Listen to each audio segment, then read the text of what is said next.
नमस्कार, मैं हूँ डॉक्टर रूपाली जैन और आयुर्वेद फॉर एवरीवन में आपका स्वागत है। आजकल एक नया ट्रेंड चल रहा है और वो है बॉडी डिटॉक्स। यहाँ तक कि लिवर डिटॉक्स, किडनी डिटॉक्स ये भी करने के लिए बताए जाते हैं। और इसके लिए फिर आप कोई जूस पी लो या कोई स्मूदी ले लो या फिर कोई जैसे कि कोई आयुर्वेदिक चूर्ण है या बहुत सारे अलग अलग प्रोडक्ट्स है, फिर चाहे वो आयुर्वेदिक के नाम से हो या हर्बल नाम से हो। तो इस तरह की काफ़ी सारी चीज़ें बताई जाती है। यहाँ तक कि आप बहुत ज़्यादा पानी पियो, बॉडी को डिटॉक्स करो, हाइड्रेट रखो। इसके अलावा जैसे कि पानी पी के आप उल्टी करो या फिर वाटर एनिमा है, तो इस तरह की अलग अलग चीज़ें शरीर को डिटॉक्स करने के लिए बताई जाती है। डिटॉक्स यानी डिटॉक्सिफिकेशन, यानी टॉक्सिन्स को शरीर से बाहर निकालना, यानी एक तरह की ये शुद्धिकरण प्रक्रिया है। तो आयुर्वेद के अनुसार ये डिटॉक्सिफिकेशन सही तरह से किस तरह करना है, वो भी बिना किसी साइड इफेक्ट के। आयुर्वेद में इसके बारे में क्या बताया है, आयुर्वेद की संहिताओं में सभी ऋषियों ने इसके बारे में क्या बताया है, तो वो जानकारी हम इस वीडियो में लेंगे। पूरी जानकारी के लिए हमारे साथ बने रहिए और अगर आपने हमारे चैनल को सब्सक्राइब नहीं किया है तो सब्सक्राइब भी ज़रूर कीजिए।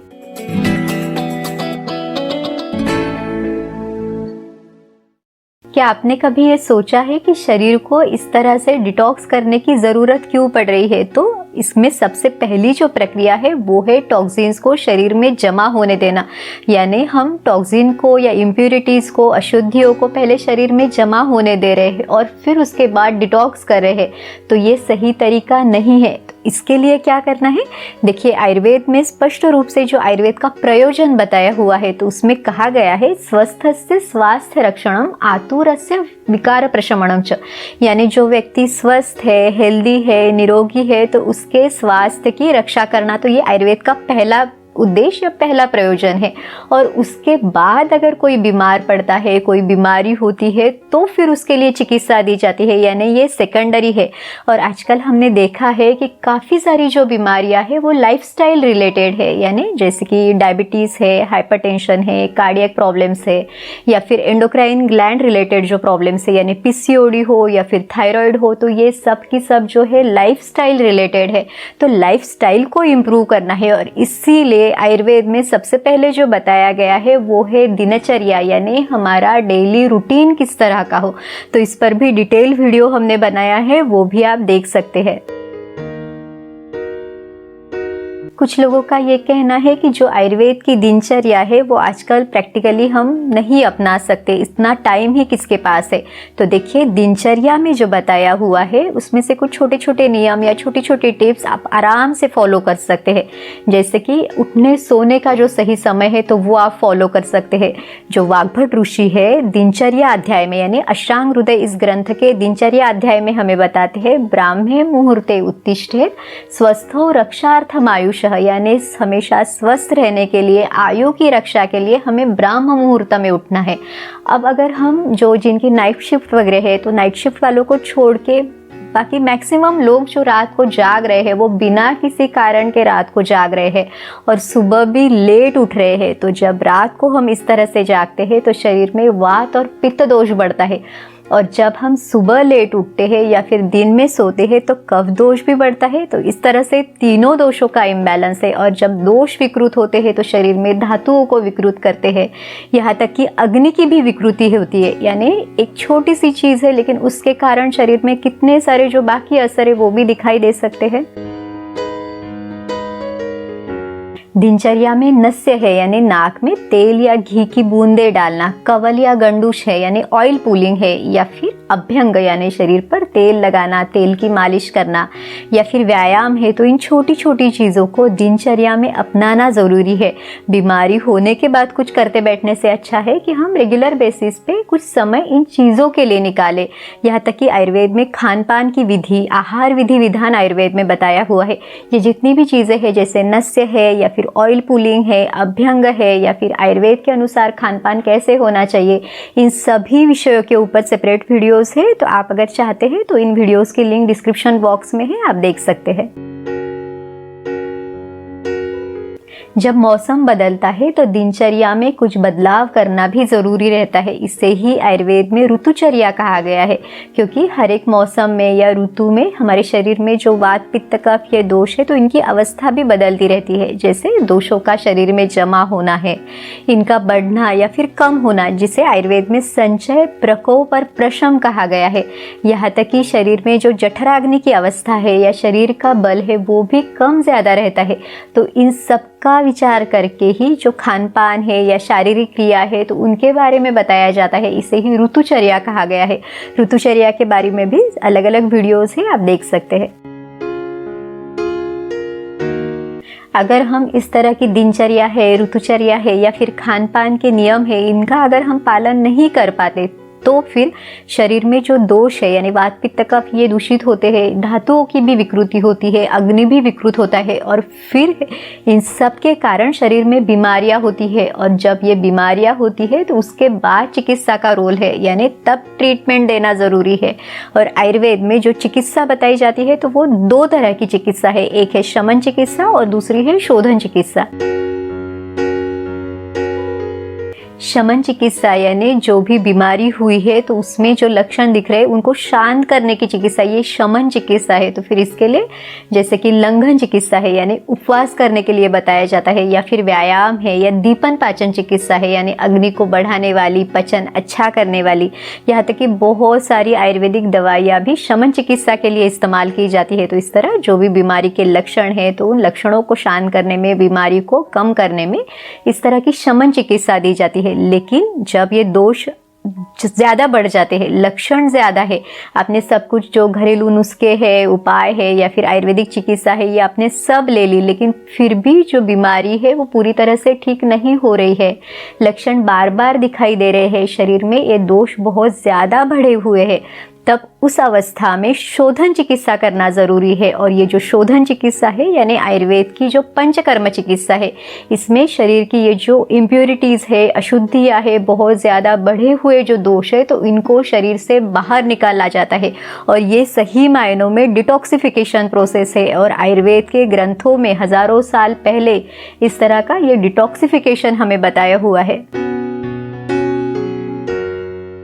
आयुर्वेद में शोधन चिकित्सा के बारे में एक श्लोक बताया गया है, उसमें कहा गया है, दोषाः कदाचित् कुप्यन्ति जीता लंघन पाचनैः जीता संशोधनैर्येतु न तेषां पुनरुद्भवः। यानी अगर आपने शमन चिकित्सा कराई तो भी शमन चिकित्सा के बाद जैसे कि बीमारी तो कम हो गई, लेकिन जैसे कि कुछ समय बीत गया या फिर आपने परहेज नहीं किया या कभी आपका शारीरिक बल कम हुआ तो ये बीमारी फिर से हो सकती है। लेकिन जब शोधन चिकित्सा के बाद बढ़े हुए दोषों को शरीर से बाहर निकाला जाता है तो फिर बीमारी का यानी वो पूरा रूप से खत्म हो जाती है, बीमारी से उसको पूरी तरह से उस व्यक्ति को आराम मिलता है। तो इस तरह से पंचकर्म चिकित्सा यानी शोधन चिकित्सा का महत्व बताया हुआ है।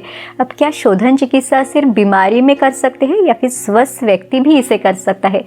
अब देखिए, अगर किसी के पास पैसे है, समय है और वो चाहते हैं कि चलो अभी पंचकर्म कराया जाए, तो इस तरह से नहीं हो सकता। पंचकर्म अगर स्वस्थ व्यक्ति ने कराया है तो उस ऋतु में उन दोषों का फिर शोधन करना ज़रूरी है। तो ऋतु के हिसाब से आपके शरीर में जो दोषों की अवस्था है तो उसके हिसाब से ये पंचकर्म कराया जाता है। पंचकर्म तो इसके नाम में ही है, पंच यानी पांच और कर्म यानी क्रियाएं या प्रोसीजर्स। तो ये 5 तरह की क्रियाएं हैं। इसमें वमन, विरेचन, बस्ती, नस्य और रक्त मोक्षण। वमन यानी औषधियाँ देके उल्टी के द्वारा शरीर से दोषों को बाहर निकालना। विरेचन यानी औषधियाँ देके जुलाब के द्वारा दोषों को बाहर निकालना। जो बस्ती है तो इसमें ये एनिमा जैसी प्रोसीजर है, तो शरीर में काढ़े और तेल की बस्ती दी जाती है। फिर जो है नस्य यानी औषधियों से सिद्ध जो तेल है या घी है तो वो नाक में डाले जाते हैं, तो इस तरह से नस्य किया जाता है। उसके बाद है रक्त मोक्षण यानी जो शरीर में दूषित रक्त है तो उसको बाहर निकालने की ये प्रोसेस है। तो इसमें भी फिर जैसे कि सिरावेद है या फिर जलों का यानी लिश थेरेपी है तो ये की जाती है। इस तरह से ये पंचकर्म यानी 5 कर्म है। तो क्या हरेक को ये सभी करने की ज़रूरत है? तो ऐसा नहीं है। हरेक की जो भी अपनी प्रकृति है या दोषों की स्थिति है, उसकी बीमारी की अवस्था अवस्था है क्या है, तो इन सब को देख के उनके लिए पंचकर्म में से कौन सी प्रोसेस अपनानी है तो इसकी निश्चिति की जाती है। यहाँ तक कि आयुर्वेद में पंचकर्म किसके लिए सही है, उसके इंडिकेशंस क्या क्या है, किसने करना है किसने नहीं करना है, इन सब के बारे में डिटेल इंफॉर्मेशन दी गई है। अगर स्वस्थ व्यक्ति को भी पंचकर्म कराना है तो उन्होंने ऋतु के हिसाब से कराना ज़रूरी होता है। अब देखिए, जो वसंत ऋतु है यानी जो मार्च या अप्रैल महीना है तो उस समय पे वमन कराया जाता है। तो वमन कफ दोष की चिकित्सा है और ये जो वसंत ऋतु है तो इसमें कफ दोष शरीर में बढ़ता है, कफ का प्रकोप इस ऋतु में रहता है। या फिर जो शरद ऋतु है जैसे कि सितंबर अक्टूबर का जो महीना है तो इस समय पे शरीर में पित्त दोष का प्रकोप रहता है, तो इस समय विरेचन चिकित्सा की जाती है।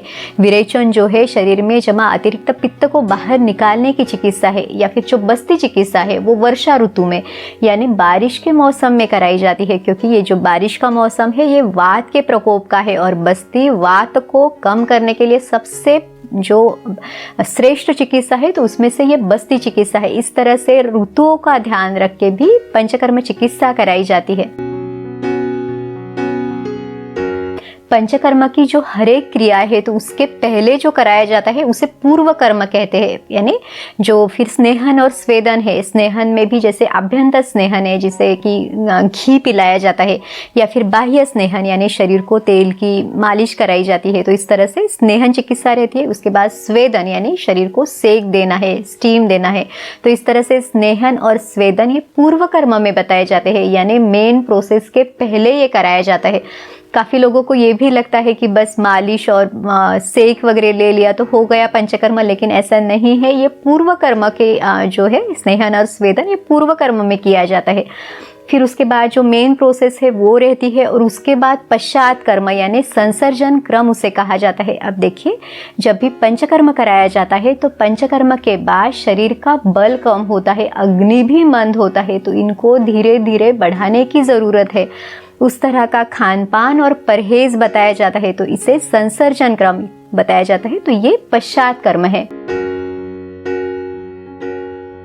पंचकर्म कराते समय अगर सही विधि अपनाया जाए तो इसका सही तरह से असर हमें मिलता है, तो इसे सम्यक योग यानी ये सही तरह से होना ज़रूरी है।